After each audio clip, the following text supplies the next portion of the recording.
नमस्कार। आज हम एक ऐसी कहानी पर बात करेंगे जो हिम्मत और दृढ़ संकल्प की मिसाल है। जी हाँ, लेफ्टिनेंट कर्नल धन सिंह थापा की कहानी। और खासतौर पे 1962 के भारत-चीन युद्ध में जो हुआ। बिल्कुल, हमारी चर्चा उनके जीवन और खास तौर पर लद्दाख की सिरजाप पोस्ट पर उनके कारनामों पर आधारित है, जिसके लिए उन्हें भारत का सर्वोच्च सैन्य सम्मान परमवीर चक्र भी मिला। जी वही सम्मान। तो थोड़ा सा पीछे चलते हैं।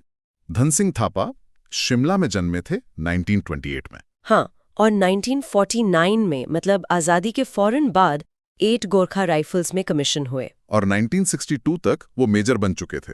जी, और 1962 का समय बड़ा तनाव वाला था। हाँ, वो सीमा विवाद तो चल ही रहा था हिमालय में। बिल्कुल, भारत और चीन के बीच।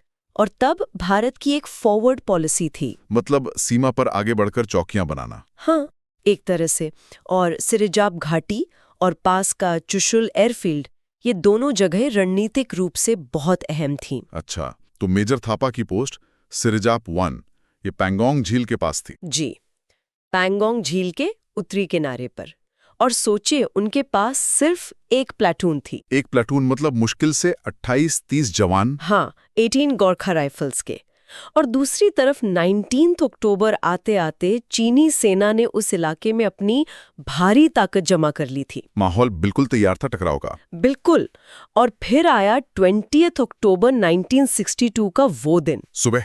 हाँ, सुबह तड़के करीब 4:30 बजे चीनी सेना ने तोपों और मोटारों से जबरदस्त गोलाबारी शुरू कर दी। कितनी देर चली है? करीब 2.5 घंटे लगातार। 2.5 घंटे? इससे तो पोस्ट का बहुत नुकसान हुआ होगा। हाँ, कमांड पोस्ट पूरी तरह तबाह हो गया और बाहर से संपर्क वो बिल्कुल टूट गया। और फिर जमीनी हमला शुरू हुआ होगा। जी, इस भारी गोलाबारी के ठीक बाद पहला हमला, करीब 600 चीनी सैनिक।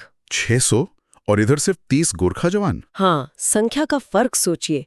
ये तो मतलब सुनने में ही अविश्वसनीय लगता है। लेकिन गोरखाओं ने जवाब दिया होगा। जबरदस्त जवाब दिया। मेजर थापा और उनके जवानों ने अपनी लाइट मशीन गन और राइफलों से ऐसी फायरिंग की कि दुश्मन को भारी नुकसान हुआ। बिल्कुल, हमलावरों को भारी नुकसान झेलना पड़ा और उन्हें पीछे हटना पड़ा। पहला हमला नाकाम कर दिया गया। कमाल है, ये तो हौसले की बात है। लेकिन चीनी सेना रुकी नहीं। उन्होंने फिर हमला किया। हाँ, दूसरा हमला, इस बार और भी ज्यादा संख्या में। और उसे भी रोक दिया गया। उसे भी गोरखाओं ने नाकाम कर दिया। मेजर थापा और उनके सेकंड इन कमांड सूबेदार मीना बहादुर गुरुंग, वो लगातार जवानों के बीच घूम रहे थे, उनका हौसला बढ़ा रहे थे। सूबेदार गुरुंग का भी आपने जिक्र किया। हाँ, उनकी बहादुरी भी कमाल की थी।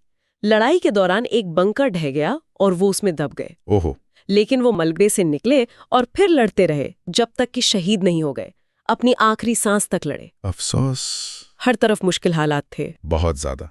गोला बारूद भी कम हो रहा था। और फिर तीसरा हमला। हाँ, और ये सबसे भयानक था। इस बार चीनी पैदल सेना के साथ टैंक भी थे। टैंक भी? अब तो स्थिति बिल्कुल बिगड़ गई होगी। जी, भारतीय सैनिक संख्या में और कम हो चुके थे। उनका गोला बारूद लगभग खत्म होने पर था। और मदद आने का कोई रास्ता नहीं था? नहीं, बिल्कुल नहीं।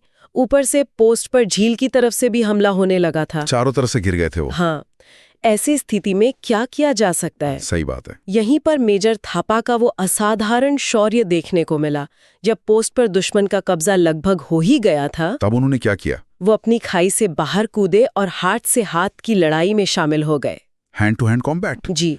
उन्होंने अकेले ही कई दुश्मन सैनिकों को मार गिराया। अकेले? हाँ।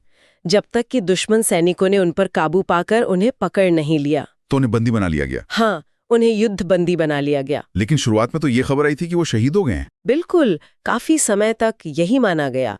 यहाँ तक कि जब उन्हें परमवीर चक्र देने की घोषणा हुई तो उस प्रशस्ति पत्र में भी उन्हें मरणोपरांत लिखा गया था। यह सब बड़ी अजीब बात है। हाँ, बाद में पता चला कि वो जीवित है और चीन की कैद में है। युद्ध बंदी के तौर पर उनके साथ कैसा व्यवहार हुआ? अच्छा नहीं, रिपोर्ट्स बताती हैं कि उनके साथ बहुत बुरा सलूक किया गया। क्यों? क्योंकि चीनी अधिकारी चाहते थे कि वो भारतीय सेना या भारत सरकार के खिलाफ कोई बयान दें। अच्छा, प्रोपेगेंडा के लिए? शायद।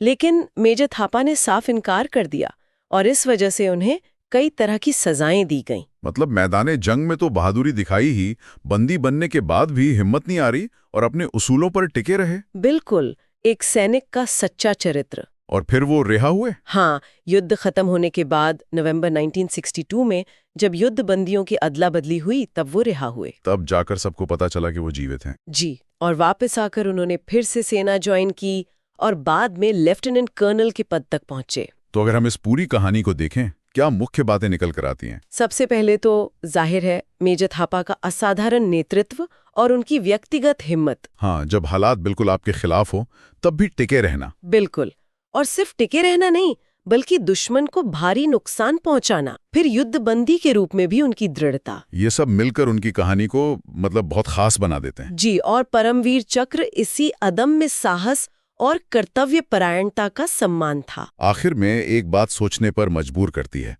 कैसे एक व्यक्ति की हिम्मत, उसका अपने उसूलों पर अड़े रहना, हाँ, जब हार निश्चित लग रही हो तब भी वो सिर्फ इतिहास नहीं बदलता बल्कि आने वाली पीढ़ियों के लिए, दूसरे सैनिकों के लिए एक प्रेरणा बन जाता है। सही कहा, सैन्य परंपराओं में, फौजी रिवायतों में ऐसी मिसालों का बहुत ऊंचा स्थान होता है। ये सोचने वाली बात है कि ऐसी कहानियां क्यों इतनी जरूरी हैं।